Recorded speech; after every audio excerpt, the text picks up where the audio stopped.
Reciban un cordial saludo a autoridades universitarias, invitados especiales, docentes, profesionales de la construcción, estudiantes y público en general. Continuamos con la conferencia 103 del ciclo de conferencias del conocimiento no se detiene, Dr. Roberto Aguiar Falconi. Evento organizado por el Departamento de Investigación Científica de la Universidad de las Fuerzas Armadas de ESPE en colaboración con el grupo de investigación ScienceLab.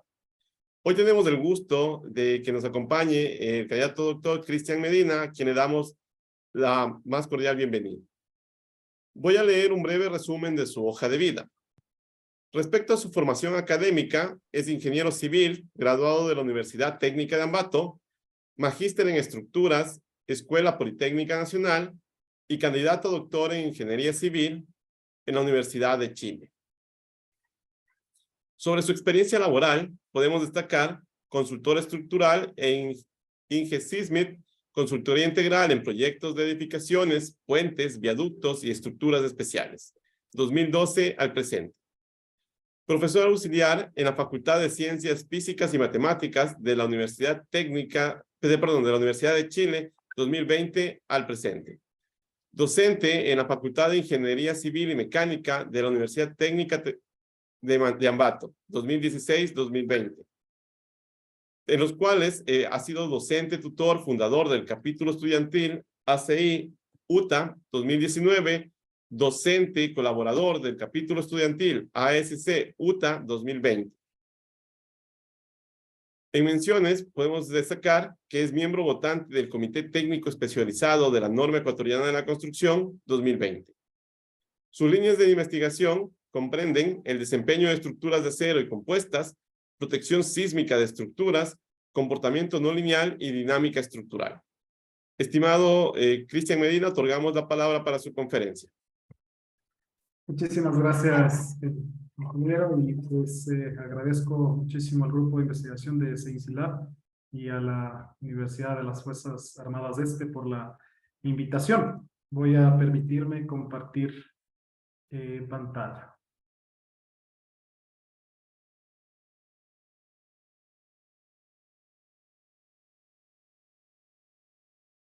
¿Me pueden confirmar que se estamos viendo está? la pantalla, Cristian. Ya, perfecto. Muchas gracias, Dwayne.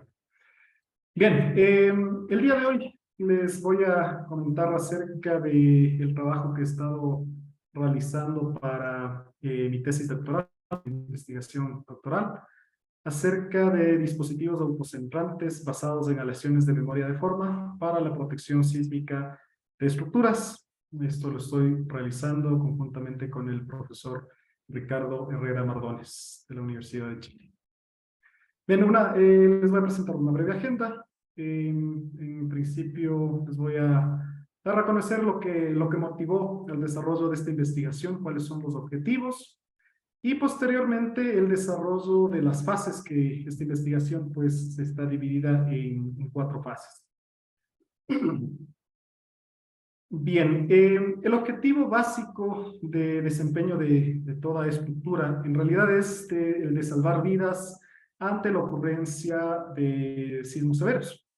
Y esto conlleva a considerar un daño considerable en los componentes estructurales y no estructurales. Pero poco a poco esta tendencia ha ido evolucionando, no solo salvar vidas, sino también proteger estructuras, en la búsqueda de un diseño resiliente. Entonces, es ahí donde se abre el campo para los sistemas de protección sísmica y específicamente las aleaciones de memoria de forma. Tal vez para quienes no están muy familiarizados con el término de aleaciones de memoria de forma, les voy a explicar un poquito de qué se trata. ¿Qué es una aleación de memoria de forma? Bueno, en realidad son metales llamados inteligentes, digamos, son justamente aleaciones, y son llamados inteligentes por su gran capacidad de recuperar grandes deformaciones, ya sea a través de la propiedad de superelasticidad o de la memoria de forma, dependiendo de su estado cristalino, de sus fases y de su estado cristalino. Básicamente, las aleaciones de memoria de forma tienen 2 fases. una fase austenítica y una fase martensítica. Entonces, el paso entre la austenita y la martensita, de la austenita a la martensita, le vamos a llamar transformación directa, y el paso de la martensita hacia la austenita le vamos a llamar transformación inversa. Entonces, son altamente dependientes de la temperatura. Entonces, dependiendo de su estado termomecánico, pueden desarrollar, como decía, ya sea superelasticidad o memoria de forma. Lo que nos interesa, o cómo aporta, o cómo puedo sacar beneficio de estas propiedades en la protección sísmica de estructuras, pues nos vamos a enfocar en la superelasticidad.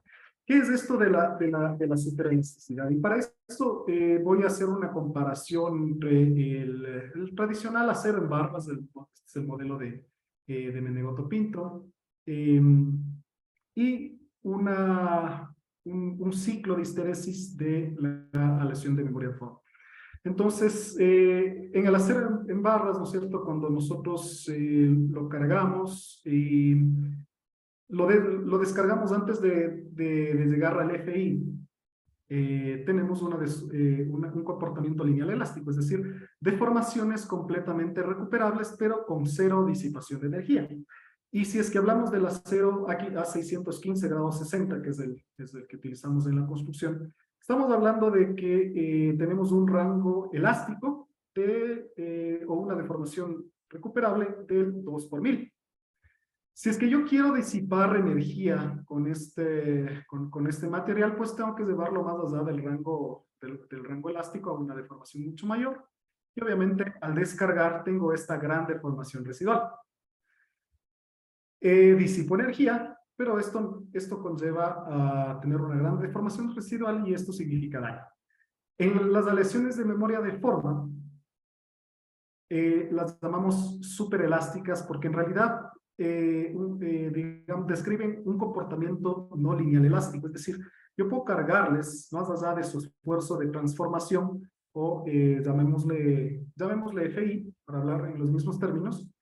Yo le puedo llevar más allá de su rango elástico, y al momento de descargarlo toma esta forma de bandera. Por un lado, disipa energía, estamos disipando energía, si bien no en la misma cantidad que el acero, pues estamos disipando energía, pero lo más importante es que la deformación residual es prácticamente cero. En las aleaciones de memoria de forma en las que estoy trabajando, que es cobre, aluminio, berilio, estamos llegando a un rango, a una deformación del 5% recuperable. Fíjense, en comparación, estamos hablando de 25 veces más que el acero. Por eso lo llamamos un material superelástico. Las aleaciones de memoria de forma en ingeniería civil, en realidad, no se puede decir que han sido ampliamente ocupadas, pero ya han sido utilizadas, como por ejemplo en el reforzamiento de la Catedral de San Giorgio. Esta catedral en Italia tuvo daños después de un sismo de magnitud 4.8 en el 96.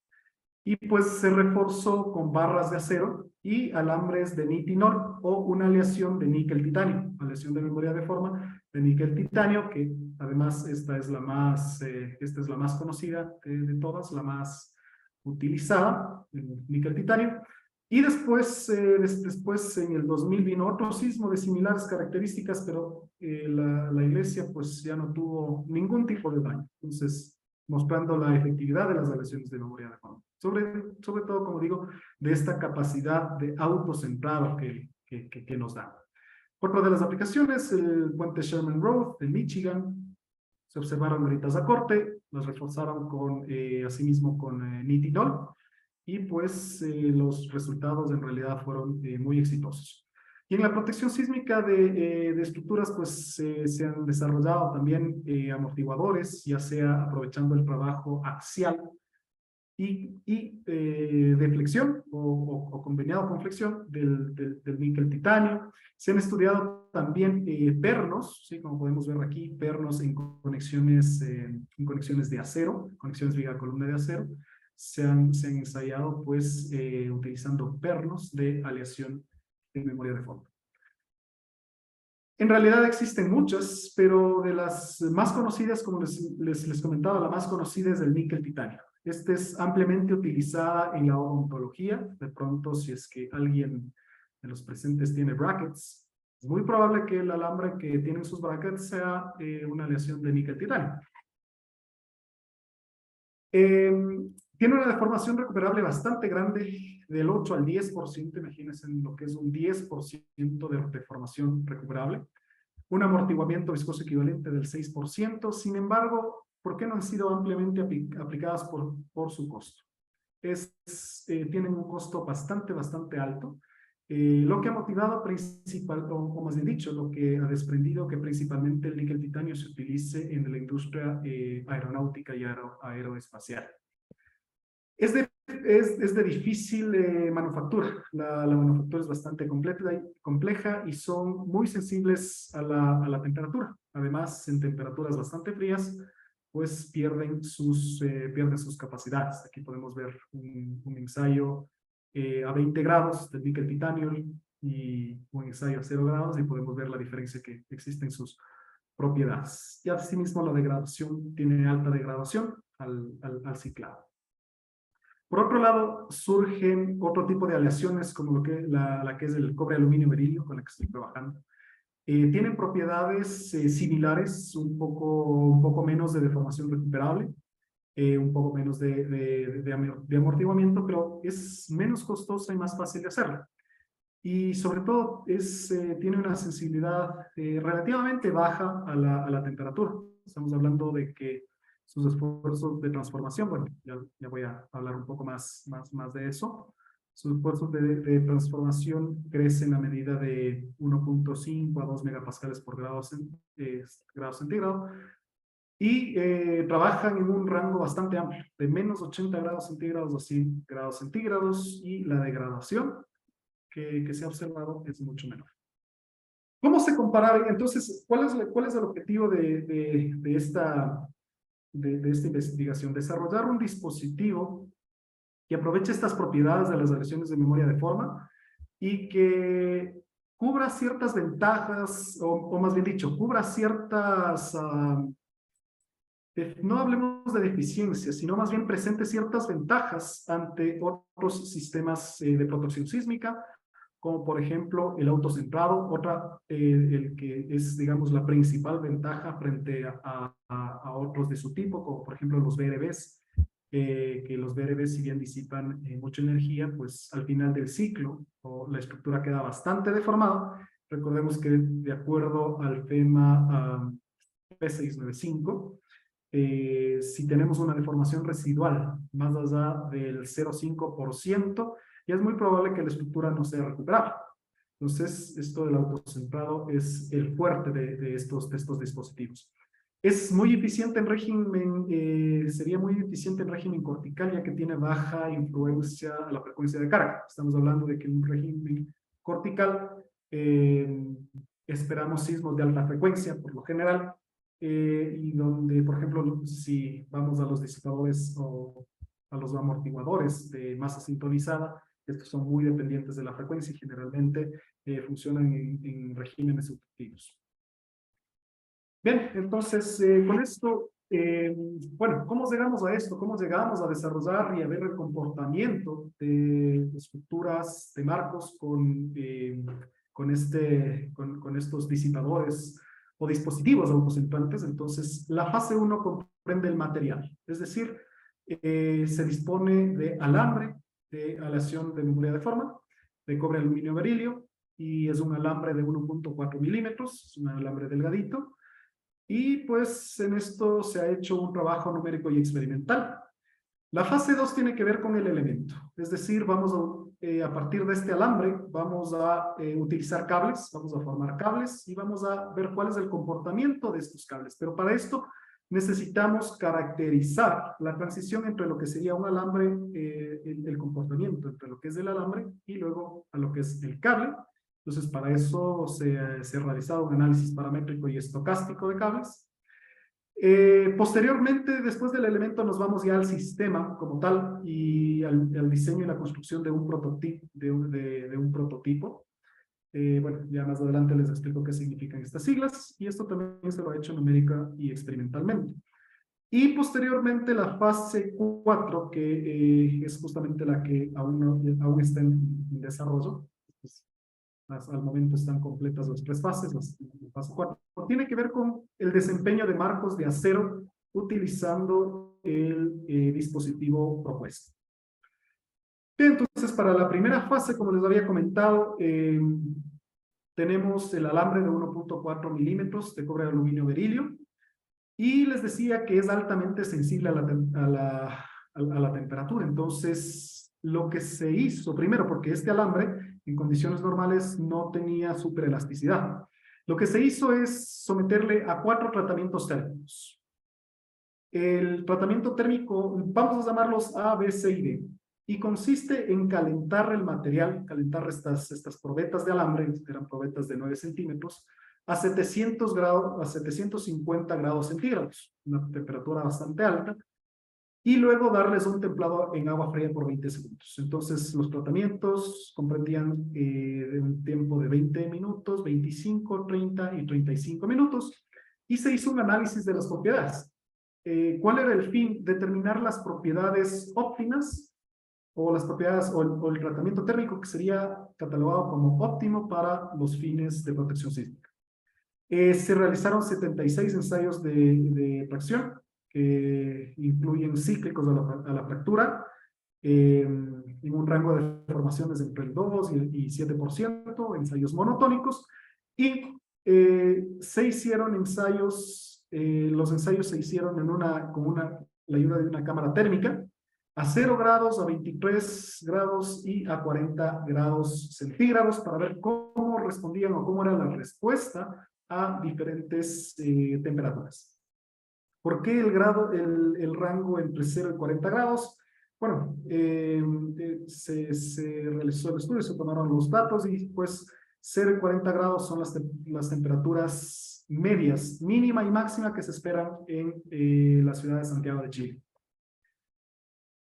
¿Qué es lo que se obtuvo al analizar, digamos, la metalografía? Que digamos, el tamaño de grano tiende a crecer casi linealmente conforme aumenta el tiempo de tratamiento, siendo el tiempo mínimo justamente los 20 minutos. Pues podemos ver entre la muestra sin tratar y la muestra tratada a 20 minutos, el crecimiento de grano casi es imperceptible. Pero luego, después de los 20 minutos, si es que aumentamos 5 minutos, 5 minutos, 5 minutos, vemos que el tratamiento el crecimiento del grano es bastante pronunciado, siguiendo una tendencia casi lineal.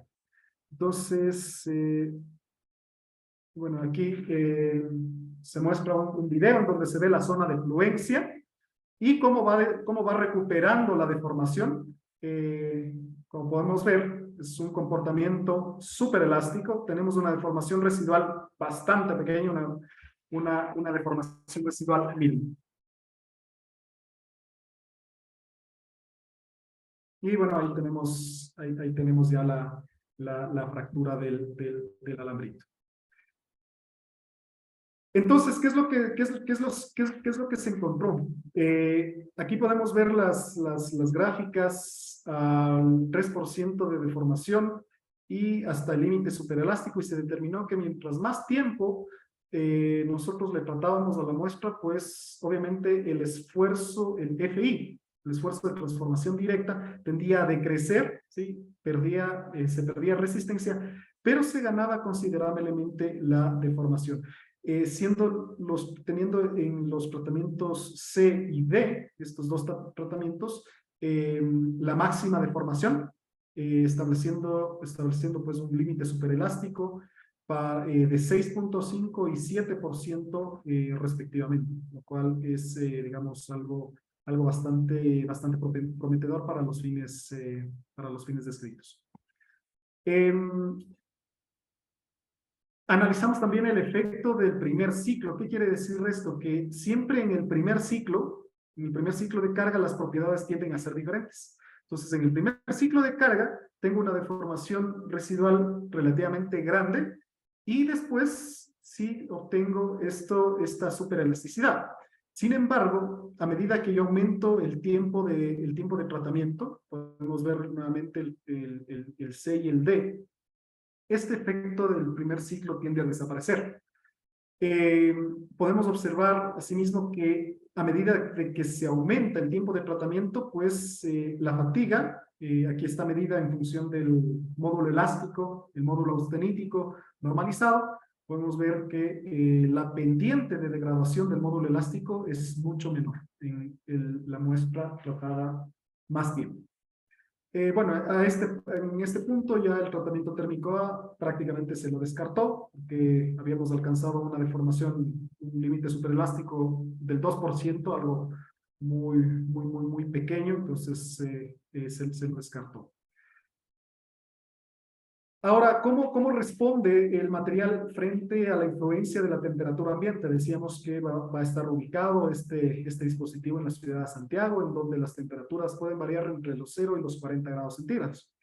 Entonces, ya para esta fase nos quedamos con los dos tratamientos térmicos que definimos como óptimos o como potencialmente óptimos, tratamiento térmico C y el tratamiento térmico D. Y en realidad se observaron histéresis bastante estables en el tratamiento térmico C, pero en el tratamiento térmico D, en las muestras hechas con el tratamiento térmico D, es decir, a 35 minutos de 750 grados centígrados, especialmente ensayados a una temperatura de 40 grados centígrados, pues tuvimos histéresis bastante inestables. Entonces ya con esto ya nos íbamos orientando a que el tratamiento térmico ideal iba a ser el tratamiento térmico determinado como C. Y bueno, aquí se puede ver claramente cómo influencia la temperatura a una misma deformación, cómo su influencia la histéresis a una misma deformación, determinando pues que, como les decía, a medida de que aumenta la temperatura, digamos, el material tiende a presentar una mayor resistencia, tiende a resistir más, tiende a crecer. Entonces, por eso decíamos que son sensibles a la temperatura.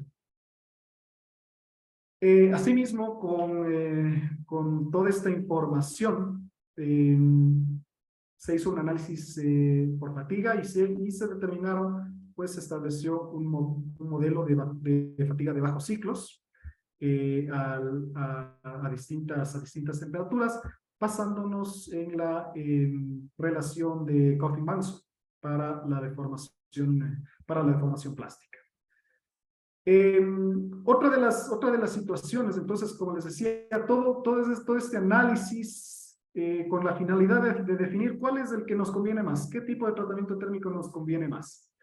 Entonces, es del efecto de entrenamiento. Les había comentado esto del efecto del primer ciclo, que en el primer ciclo tengo una deformación, bueno, sigue siendo pequeña, pero es más grande que el resto de los ciclos. Y queríamos ver qué tan rápido se entrena el material, es decir, qué tan rápido yo puedo tener deformaciones residuales bastante pequeñas. Y en realidad el material, tanto para los dos tratamientos térmicos, se entrena prácticamente al segundo ciclo. Al segundo o tercer ciclo el material está completamente entrenado. Y como les decía, pues se tienen curvas de histéresis de distintas deformaciones mucho más estables con el tratamiento térmico C. Se analizó también el efecto del envejecimiento. Es decir, bueno, yo le entreno el material, le dimos aquí unos 3 ciclos, le entreno el material en el día 0. Después de 10 días queríamos ver si es que este efecto de primer ciclo en realidad desaparecía, si es que las propiedades se mantenían constantes o si es que las propiedades tendían a cambiar, y en realidad obtuvimos que el efecto del primer ciclo desaparece, el material permanece entrenado, y después al día 120, es decir, después de 4 meses, la misma probeta, ¿sí? La misma probeta la volvimos a ensayar y podemos observar los resultados, curvas de histéresis muy estables, poca degradación y deformación residual bastante pequeña, y pues eso se cumplió en ambos tratamientos térmicos. Entonces, de esta primera fase que tiene que ver con el material, se determinó que el tratamiento térmico óptimo es el tratamiento térmico C. que en el material podemos alcanzar un límite superelástico del 6.5% en lo que es material. Al respecto, está realizada pues una publicación en la revista Engineering Structures. Al final les comparto en el chat el link para que la puedan descargar. Todavía se puede descargar sin costo alguno, o si es que bueno, con alguna afiliación. Entonces, en la fase 1 también, ahora bien, ya vino la fase experimental. Ahora, ¿cómo modelo esto? Entonces, para ello se analizó la ley constitutiva, es decir, la curva de esfuerzo de formación. Se analizaron pues modelos continuos, modelos complejos basados en termodinámica, en realidad modelos bastante complejos que para nuestros fines ingenieriles eran demasiado demandantes para el computador. Entonces, se trabajó con modelos multilineales, que son representaciones en base a líneas, ¿sí? Sin embargo, el modelo que actualmente existe, pues es el modelo de Motahari del 2007 y también con una modificación por Beltrán en el 2011. Sin embargo, estos modelos no consideran, o más bien dicho, una histéresis banderiada, una bandera perfecta, pero en realidad considerando que tiene una deformación residual cero. Pero como vimos, sí hay una pequeña deformación residual. Entonces, bueno, ¿cómo consideramos esta deformación residual? ¿Cómo consideramos esta degradación de rigidez que existe? ¿Y cómo consideramos también esta degradación de resistencia observado experimentalmente? ¿Sí? Si podemos ver aquí, bueno, la deformación residual es evidente, es muy pequeñita. Noten que acá está el 1%, acá está el 5 por 1000, ¿sí? Es una deformación muy pequeñita, pero existe. Existe degradación de rigidez. Si podemos observar aquí, las pendientes tienden un poquito como que a inclinarse, es decir, tiende a degradarse el módulo elástico y bueno, lo vimos en un gráfico anterior. Y esto aquí también podemos ver que el FI en cada ciclo tiende a decaer, es decir, este problema existe. Entonces, para caracterizar eso se realizaron modelos de degradación. Con esta gran base de datos que teníamos de los 76 ensayos, empezamos pues, o se empezó a desarrollar modelos de degradación de rigidez, un modelo de deformación residual y un modelo de degradación de resistencia. Y con eso, lo que se ha hecho pues es una propuesta de ley constitutiva multilineal, pero que considere, como les decía, degradación de resistencia, perdón, de rigidez, deformación residual y degradación de resistencia.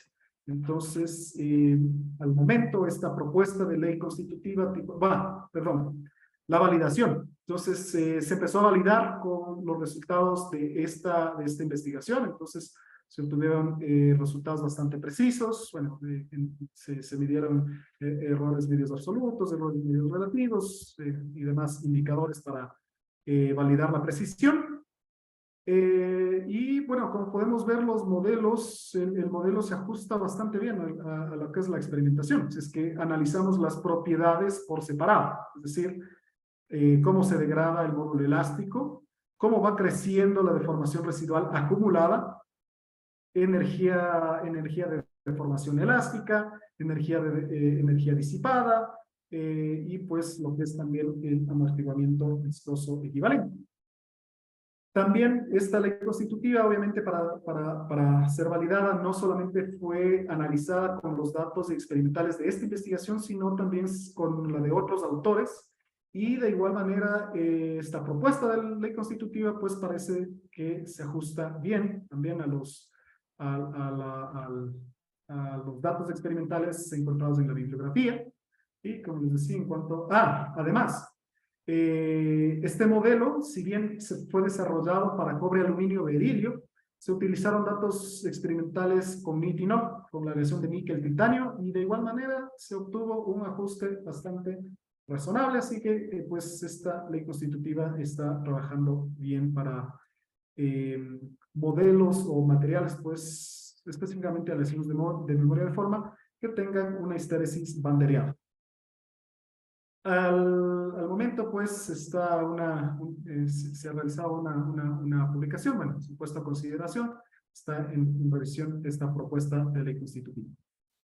Bien, entonces terminamos con la fase 1 y vamos con la fase 2. Como les decía, la fase 2 tiene que ver cómo caracterizo yo, bueno, ya tengo el alambre, pero en realidad lo que voy a utilizar en el dispositivo son cables de aleación de memoria de forma. Entonces, el asunto o la gran incógnita está aquí.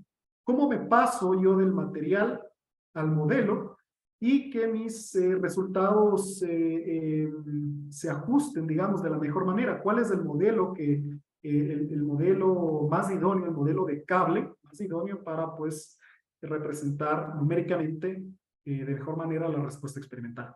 Se trabajaron con modelos linealizados, modelos de cable linealizados que pues tienen distintas consideraciones. Por ejemplo, el modelo de Kruska es uno de los primeros que apareció y considera únicamente el comportamiento axial del cable, ¿sí? Tenemos otros modelos que ya consideran el acoplamiento de la flexión y la torsión. El modelo de NAP, que no solamente considera los tres anteriores, sino también una reducción en el núcleo, pues si nos imaginamos un cable que lo estamos estirando, las capas exteriores tienden a comprimir el núcleo y este núcleo tiende a reducirse. Entonces, este modelo lo considera. Y tenemos otro modelo también que considera, el efecto Poisson, es decir, perdón, las deformaciones fuera del plano. Lo primero que se hizo, pues, antes de olvidándonos un poquito del material, analizar principalmente los modelos de cable y ver cuál es el modelo más estable numéricamente. Entonces, para ello digamos, se obtuvo el número condición. Aquí tenemos los resultados, por ejemplo, para un cable de 2 capas que tiene un núcleo, tiene 6 alambres en la primera capa y 6 alambres en la segunda capa. Entonces, estos gráficos lo que tienen son, pues, considerando la combinación de los ángulos de trenzado de la primera y de la segunda capa, entre 0 y 45 grados, que es lo que comercialmente se ha visto en cables en general, ¿sí? Tal vez 45 grados para este tipo de material es demasiado, pero como les decía, en esta parte nos olvidamos un poquito del material.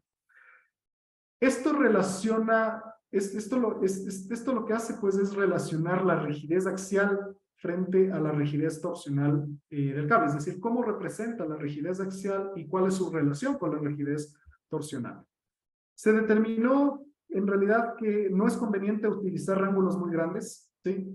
Lo que me olvidaba, el número de condición, mientras se acerque más a 1, un valor de 1, pues quiere decir que si yo tengo la variabilidad, yo tengo, digamos, o más bien dicho, el número de condición mide qué variabilidad, qué nivel de variabilidad yo tengo en la salida si es que yo varío la entrada. Entonces, mientras más se acerque a 1, obviamente el modelo es más estable.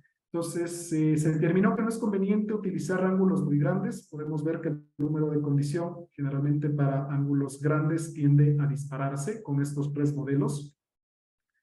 Que cuando yo tengo ángulos iguales y bajos, la matriz de rigidez va a estar bien condicionada, ¿sí? Entonces, si yo tengo ángulos iguales en la primera y en la segunda capa y son bajos, pues está bien condicionado. Y esto se debe a que mientras más trenzado, mientras el ángulo esté más trenzado, voy ganando rigidez torsional, pero voy perdiendo rigidez axial. Entonces, como les decía, pues esto lo que hace es relacionar ambas rigideces.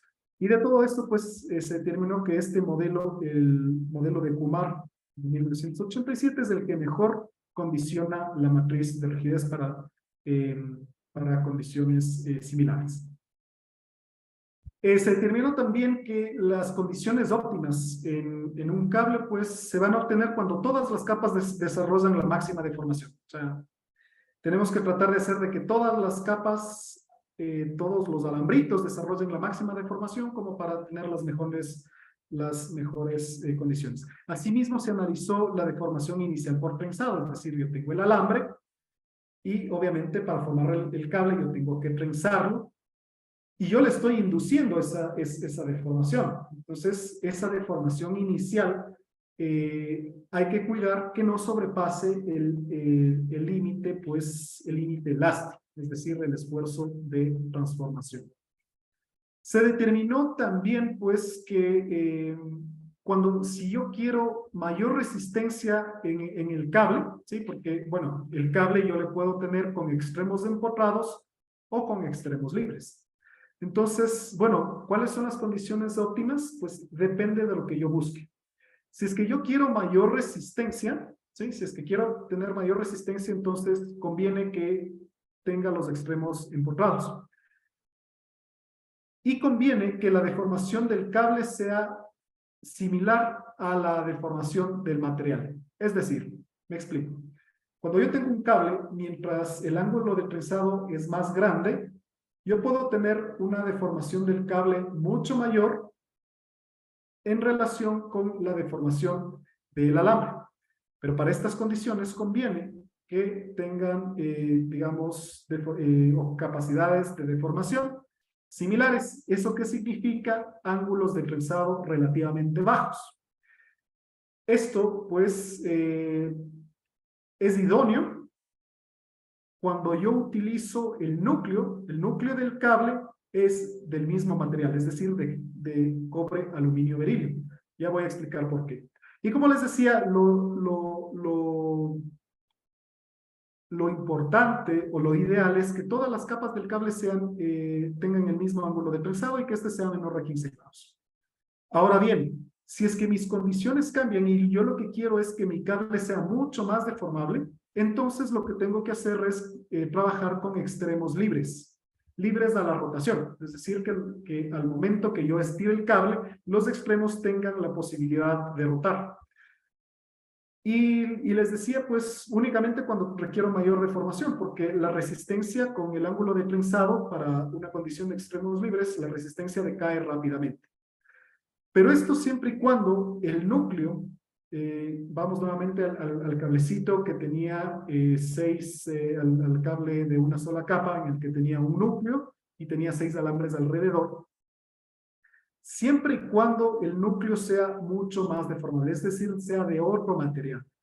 ¿Por qué? Porque si es que yo le deformo, si es que yo le doy un ángulo de trenzado muy grande a las capas exteriores para que el cable sea mucho más deformable y el núcleo es del mismo material, en realidad la deformación del cable va a estar controlada por el núcleo. Entonces, para estas condiciones debemos utilizar un núcleo mucho más deformado. Entonces, con esto se procedió a realizar la manufactura y el ensayo de cables 1x7, es decir, un núcleo y 6 alambres alrededor, a temperatura ambiente, y con varios ángulos de trenzado, de 0 grados, 2.5 grados, 5 grados y 12.5 grados. Aquí lo que queremos es resistencia, entonces por eso les decía, pues el ángulo de trenzado tiene que ser menor a 15 grados.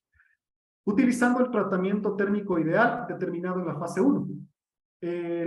Las condiciones del ensayo se realizaron con ciertas, unas jaulas aquí para evitar compresión en el cable. Los protocolos de carga, pues se utilizó un protocolo cíclico del ACI 34116, K2, de la sección K2, este es para BRBs, es porque el comportamiento del dispositivo aporta rigidez de la estructura y podríamos asociarlo que tiene un comportamiento similar a un BRB. Podríamos asociarlo así. Y también ensayos monofónicos a la rotura. Entonces, notoriamente el efecto del primer ciclo desaparece. Podemos ver en el cable a 0 grados, a 2.5 grados, y a 5 grados. El primer ciclo prácticamente desaparece. Sin embargo, tenemos un efecto de bedding in, que quiere decir que la rigidez al inicio, en el inicio, pues tiende a ser mucho más flexible el cable, y este efecto de bedding in se debe al acomodamiento entre los alambres. Entonces tienden a acomodarse, hasta que se acomoden, pues tienen una rigidez más baja, y pues luego desarrollan propiamente la rigidez. El cable a 0 grados, o más bien dicho, vienen a ser alambres en paralelo, podemos observar que tiene la rotura de una de sus hebras, una rotura temprana del núcleo. Y esto es porque a 0 grados, en verdad, eh,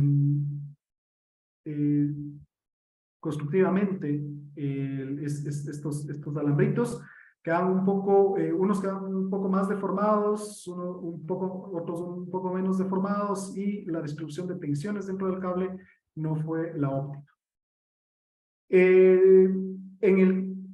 Sin embargo, al romperse una hebra, podemos ver que si bien decae la resistencia, pero el cable sigue trabajando de la misma manera y con curvas de histéresis bastante estables. A los 5 grados, con un ángulo de trenzado de 5 grados, podemos observar algo similar. Y esto, después analizando un poco más la data, observamos que se asociaba, les decía, a la deformación inicial. Entonces, se determinó que el ángulo de trenzado ideal es un ángulo bastante bajo, de 2.5 grados, que la función que cumple este ángulo de trenzado únicamente es que los alambritos permanezcan, no darle mucha capacidad de deformación, pero que los alambritos permanezcan completamente unidos y se tenga un comportamiento monotónico no monotónico, es decir, como un solo, más bien dicho, como un solo cuerpo, que el cable se comporte como un solo cuerpo. Sin embargo, observamos gran variabilidad hablando del alambre, se observó gran variabilidad de la respuesta a varias deformaciones, es decir, unos me daba, por ejemplo, que el esfuerzo de transformación era de 250 megapascales, otros que 240, otros que 240, 230, por ahí. Entonces, bueno, yo necesito hacer diseño. Yo necesito darle, digamos, términos ingenieriles. Entonces, ¿con cuál diseño? Le hago una media, le saco una media geométrica, una media ponderada. Lo que se decidió más bien es, con toda esta data que teníamos, pues realizar una simulación estocástica mediante análisis bayesiano para disminuir la incertidumbre. Entonces, esto de la simulación estocástica es un tema bastante interesante y muy potente en realidad. Se utilizó el método de Monte Carlo mediante cadenas de Markov transicionales, historias.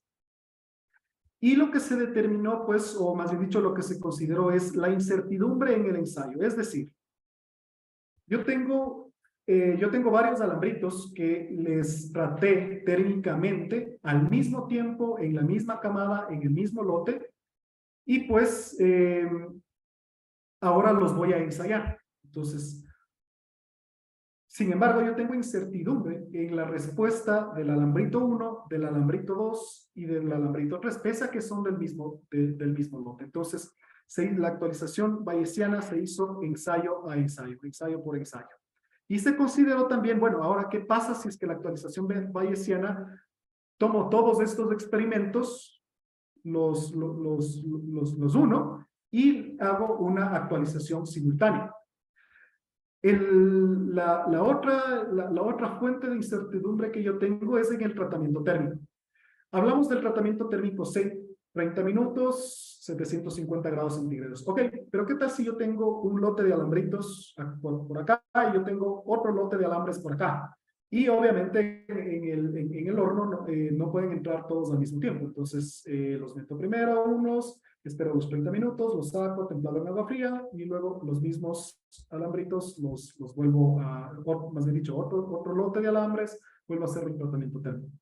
A pesar de que tengo el mismo tratamiento térmico con los mismos procedimientos experimentales, la respuesta es diferente, es distinta. Entonces, tengo incertidumbre en el tratamiento térmico. De los resultados de esta simulación estocástica es que, pues, el máximo a posteriori, o la predicción, digamos, utilizando la actualización ensayo-ensayo, predice adecuadamente la respuesta para ese ensayo específico. Aquí podemos ver la respuesta experimental y podemos ver incluso en una banda, en una sombra, en una banda con sombra, pues podemos ver la banda del 90% de confiabilidad. Sin embargo, si es que yo quiero considerar un mejor ajuste para todos los ensayos, yo debo utilizar la actualización simultánea.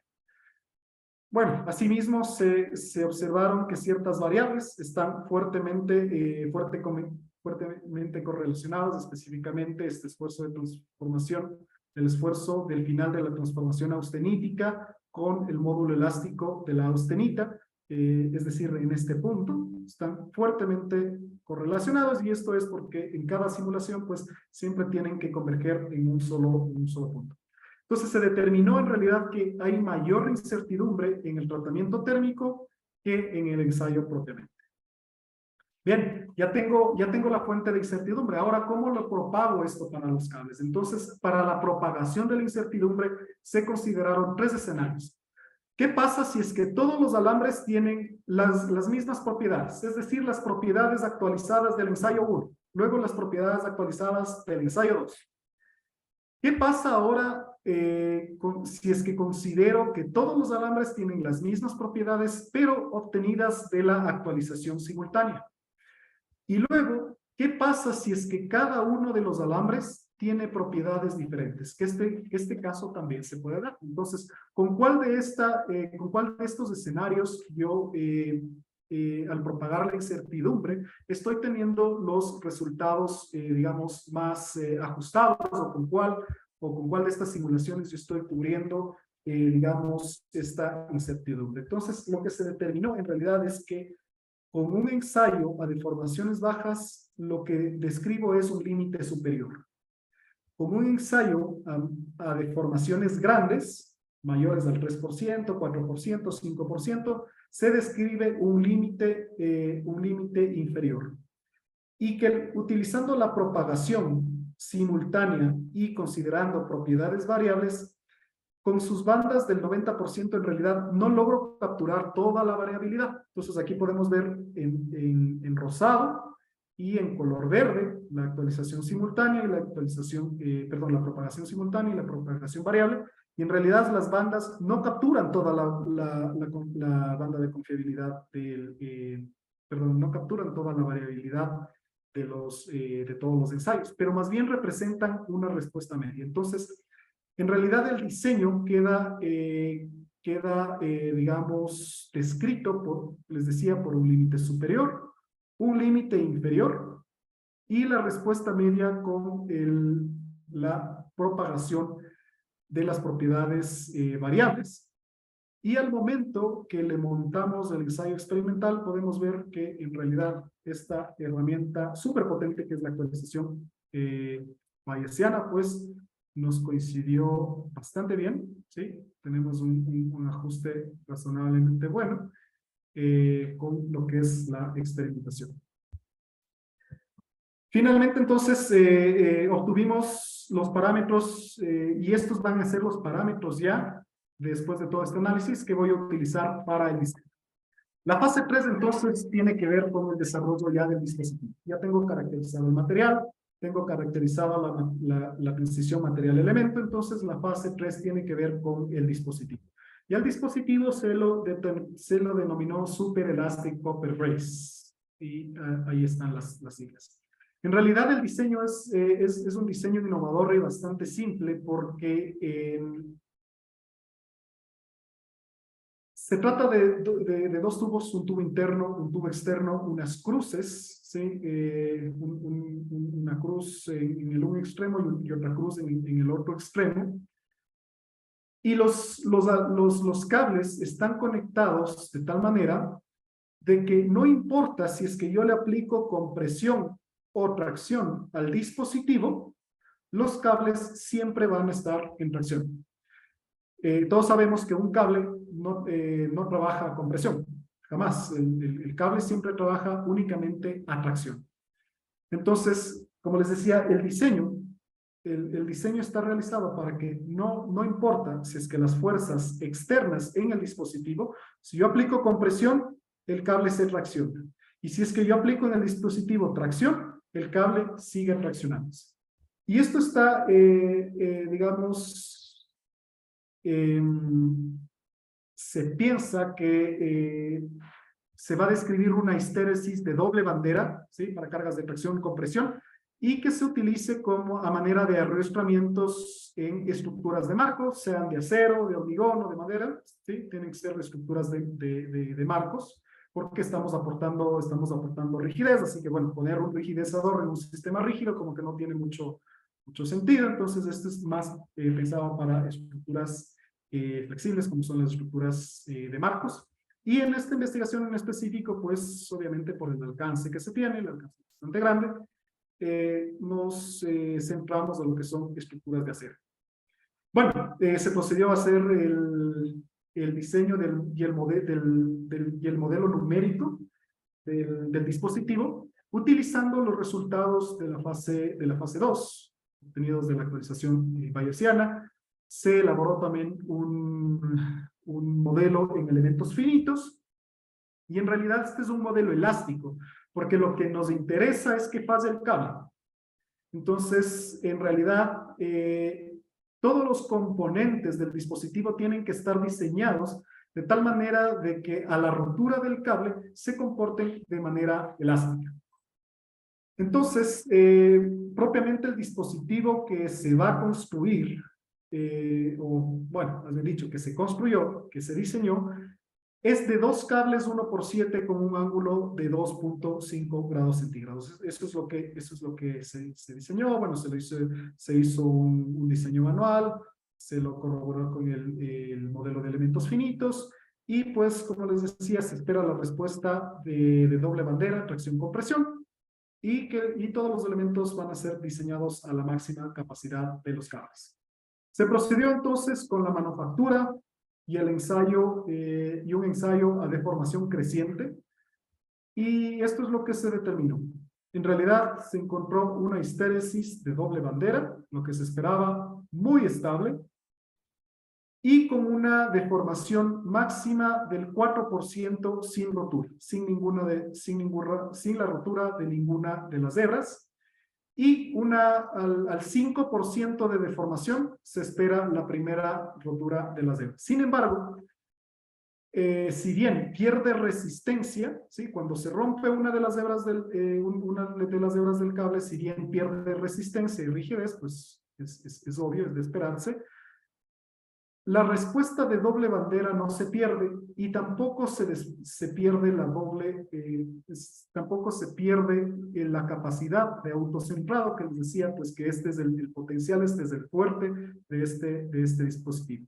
Lo que se observó aquí es un pequeño deslizamiento de toda la histéresis, y esto no está asociado al material, sino más bien está asociado propiamente a las tolerancias de fabricación del dispositivo, que pese a que se lo hizo pues con los mayores cuidados, pues siempre hay, digamos, sin embargo, siempre hay un par de milímetros, digamos, que quedan entre medio.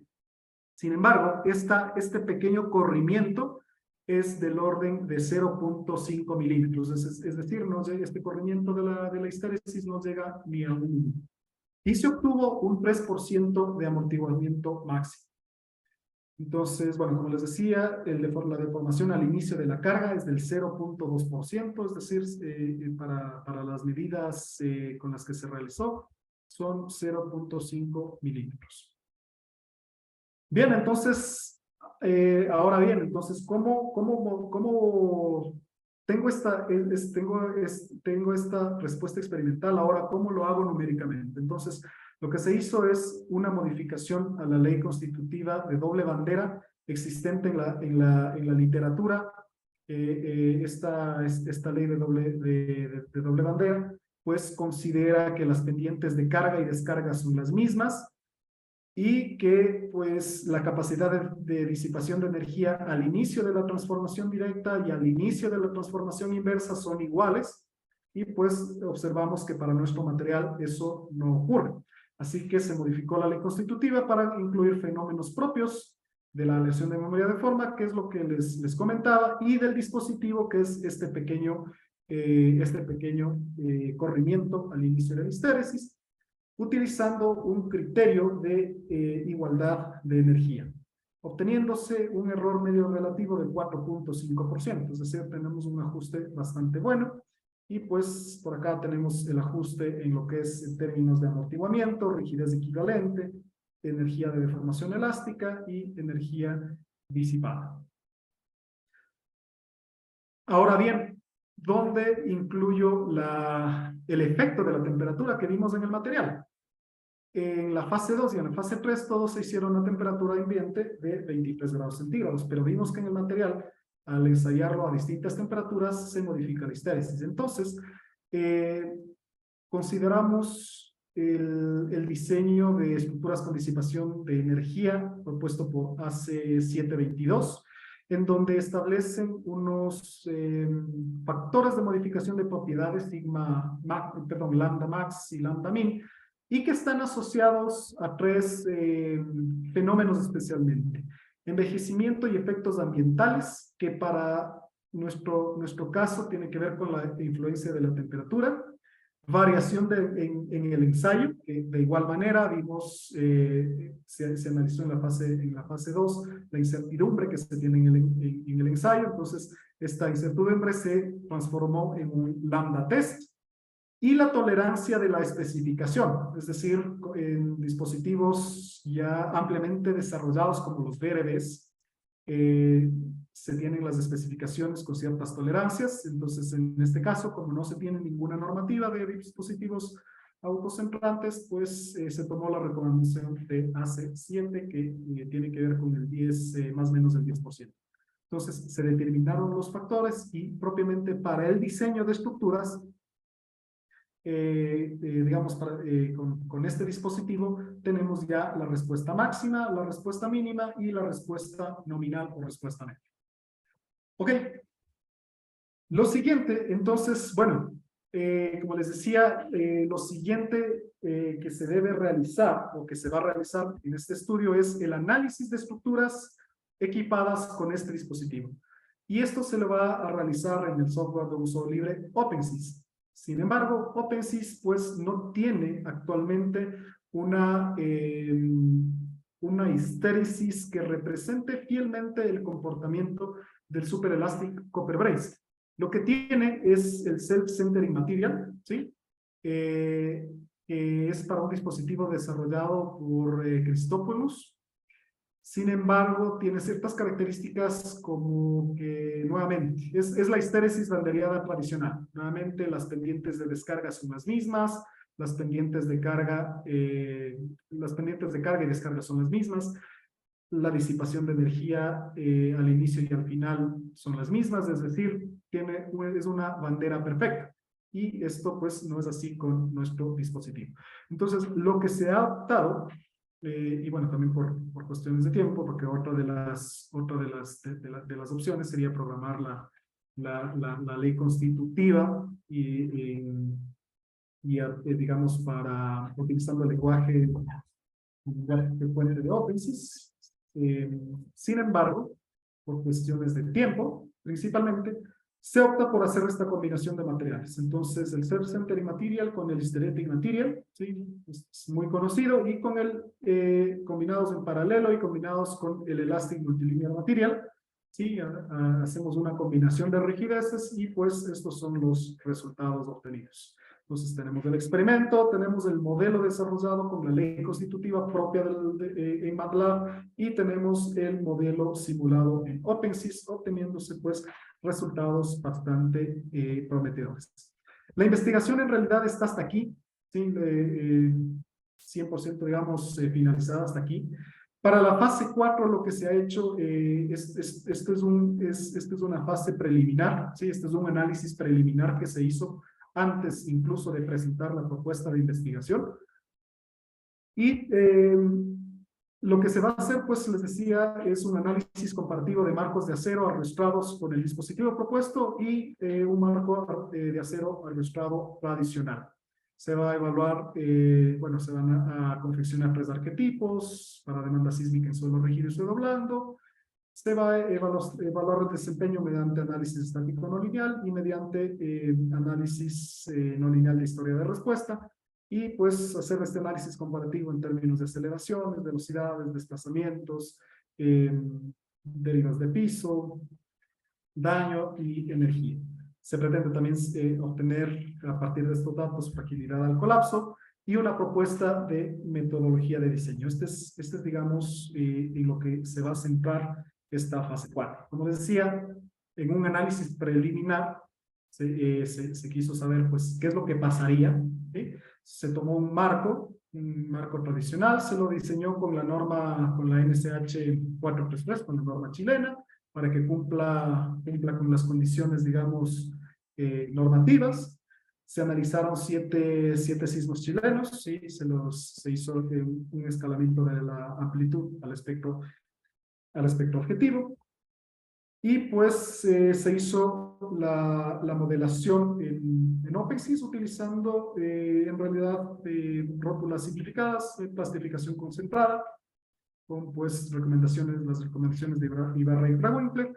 Y para el superelástico per brace, como les decía, como esto es un análisis preliminar, el momento pues, cuando se hizo esto, pues no se tenía ya el modelo final del dispositivo para OpenSys, así que se hizo únicamente con el Self-Centering Device, Self-Centering Material, que es que les decía que es el modelo de Crisóstomo. En los resultados, en cuanto al periodo de vibración, obviamente la estructura se rigidiza, porque obviamente estoy aportando rigidez, estoy poniendo diagonales que tienen cierta rigidez, obviamente la estructura se va a rigidizar y casi se rigidiza a la mitad. Esto es interesante porque si es que estoy hablando de que estoy realizando el análisis en un suelo competente, un suelo B, suelo bueno, los espectros de aceleración, los espectros de los registros de aceleración generalmente para suelos buenos se amplifican las aceleraciones en periodos cortos. Entonces se esperaría aquí que la demanda de aceleraciones, el input de aceleraciones para la estructura sin los dispositivos y con los dispositivos, pues con los dispositivos sea mayor.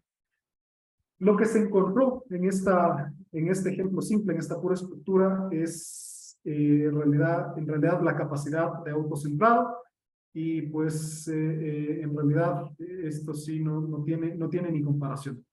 Es decir, podemos ver que la estructura en realidad incursionó en el rango inelástico, sin embargo, después del sismo se tiene una deformación residual prácticamente de cero, comparada con esto es para el mismo registro, me parece que este es el sismo de Valparaíso, si no estoy mal, si mal no recuerdo. Tengo una deformación residual de casi 10 centímetros, lo cual nos estaría dando una estructura totalmente irreparable, comparada con esta, que sería una estructura totalmente reparable. Las derivas de piso se reducen en un 36%, incluso se cambia el nivel de desempeño alcanzado, pues acá llegamos a prevención de colapso y por acá estamos con los dispositivos, estamos pues en un nivel de seguridad de vida. Y lo que les decía acerca de la rigidización, pues uno esperaría que las aceleraciones de piso, si es que yo rigidizo la estructura, pues uno esperaría que las aceleraciones de piso tiendan a aumentar. Y en realidad, y que eso es lo que comúnmente sucede en estructuras con dispositivos que aportan rigidez. Nuevamente, como los dispositivos basados en fluencia de metales, o los friccionales, BRBs y demás. Sin embargo, las aceleraciones podemos ver que se mantienen, ¿sí? Si comparamos los dos. Obviamente, el cortante basal se rigidizó la estructura, suelo rígido, obviamente el cortante basal aumenta un 13%. La energía de input, como les decía, como era de esperarse, va a aumentar porque se ha rigidizado. Sin embargo, aunque aumenta el input de energía sísmica, estos, digamos, dispositivos se comen hasta el 30% del input de energía, ¿sí? Y el daño en los elementos estructurales, es decir, obtenido de la energía disipada por fluencia, pues tiende a reducirse hasta en un 56%.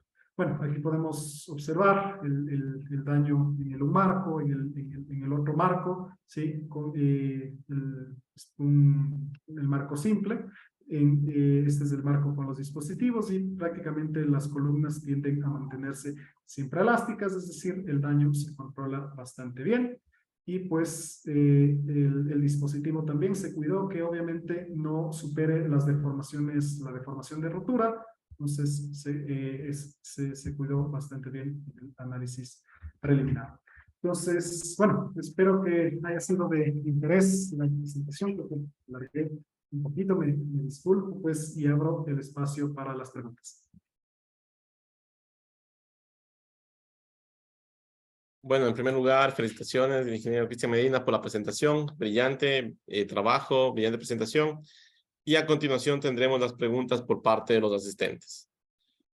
A ver. Bueno, primero hay un comentario, dice, muy interesante, ¿qué podemos avanzar en Latinoamérica con las nuevas tecnologías para sistemas de disipación de energía? Y la pregunta es, en caso de un incendio, ¿estos dispositivos se ven afectados? ¿Requieren de una protección especial? Bien, bueno, en primer lugar le agradezco por los comentarios al doctor Palazzo y pues en realidad respondiendo a su pregunta, sí. O sea, como todo dispositivo que utiliza un metal, cualquier metal para, digamos, para disipar energía, en realidad sí se ve afectado por la temperatura y sí tendría que ser protegido ante, digamos, tener cierta protección. Ahora, estos cables, si bien en el dispositivo que se ensayó están expuestos por, digamos, por fines de, obviamente por fines de ensayo, por ver qué pasa, cómo es el comportamiento, pues en un dispositivo, digamos, ya propiamente para implementarse en una estructura, claro, se pretende que tenga una funda, una funda que podría ser de un material aislante para protegerlo justamente de agentes externos, como es el incendio. Eso, bueno, esa sería digamos, la respuesta. Muy amable, muchas gracias por la respuesta. Bueno, no tenemos más preguntas por parte de los asistentes, así que en este punto damos paso a palabras por parte del doctor Roberto Aguiar. Doctor, tiene silenciado el micrófono por si acaso.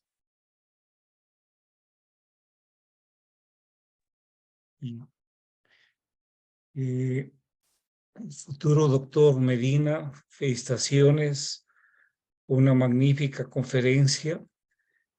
Les voy a ser muy sincero, llegué atrasado a su conferencia y la primera parte me costó entenderlo, pero tenemos el video. Con el video volveré a escucharle, a verlo. Y entre mí decía, desde aquí le veo al señor padre muy orgulloso de usted, sacando pecho a más no poder. Le felicito, también hago extensiva mi felicitación a mi buen amigo, el ingeniero Wilson Medina, un buen padre que sus hijos están siguiendo la ruta que él marcó. También estaba pensando, usted está trabajando en Blanco Encalada, ahí están los laboratorios en la planta baja, creo que estaban ahí, y ahí estaba el Exactamente. profesor Soto, y creo que sigue trabajando con él, ahí está trabajando usted. Sí, justamente. Aquí está dentro de mis agradecimientos, está justamente el profesor Soto que me ayudó con todo este tema de la implementación, de la instrumentación, que bueno, él tiene amplia experiencia en eso, sí, pues estuvimos trabajando con él en la parte experimental. Qué bueno, qué bueno, qué bueno. Y quisiera pedirle, que más bueno, primera cosa, envíenos su presentación, el PDF. Y lo que quisiera es también, si tiene algo escrito de los ejemplos que hizo. Usted trabajó con el modelo de Ibarra-Kawinker. Eso lo hice en el OpenSys, pero Sí, también está trabajando con una rigidez equivalente. Cuando habló de la rigidez equivalente, ya digo, esto ya está más entendible. Me gustaría leerlo más a fondo su trabajo. Le felicito, es un gran trabajo que demuestra cómo ha crecido usted científicamente y cuando regresa al país seguro que va a aportar a elevar el nivel de conocimientos aquí en el Ecuador. Le felicito otra vez y muchas gracias por haber aceptado dictar esta conferencia. No, más bien, doctor, siempre gracias por sus palabras, por sus enseñanzas también cuando fui su alumno en la maestría. Y sí, claro, encantado de compartir la información. De hecho, les había comentado que de la primera fase está ya publicado un artículo y está todavía, digamos, en los 50 días de descarga gratis. Entonces les acabo de enviar en el chat el link para que lo puedan descargar, lo puedan revisar y pues con todo gusto cualquier duda, cualquier consulta al respecto en este mundo de las lesiones de memoria de forma que pues en estos últimos tiempos he estado bastante metido, pues estoy a las órdenes. Más bien, muchísimas gracias, doctor, a usted, al Grupo de Investigación CICILAB y a la Universidad de las Fuerzas Armadas por la invitación. Siempre gustoso, siempre encantado. Muchas gracias, Cristian, por sus palabras. En este punto también voy a compartir mi pantalla. Este es un certificado de reconocimiento que se otorga